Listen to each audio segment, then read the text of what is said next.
حضور میرا سوال ہے کہ اگر اللہ تعالیٰ سارا کچھ کر سکتے ہیں پھر ہیں؟ اگر اللہ تعالیٰ سارا کچھ کر سکتے ہیں پھر فرشتوں کی کیا ضرورت ہے؟ اللہ تعالیٰ نے اپنی ایک ٹیم بنائی ہوئی ہے، ان کے ذریعے سے کام کرواتا ہے. ٹھیک ہے. اللہ تعالیٰ نے زمین بنائی، آسمان بنایا، اس کے بعد عرش پہ بیٹھ کے نگرانی کرتا ہے.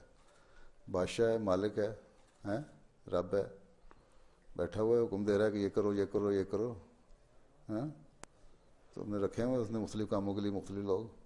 تمہیں کیا تکلیف ہے؟ تم بھی ہر بعض دفعہ تم جب افسر بن جاؤ، کسی سیٹ پہ بیٹھے ہو، تو تم اٹھ کے جا سکتے ہو، الماری میں سے پیپر نکال سکتے ہو، ہیں.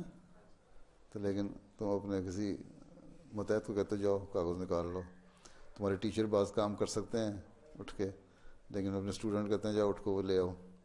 ہیں، وہ مالک ہے، جو مرضی چاہے کرے.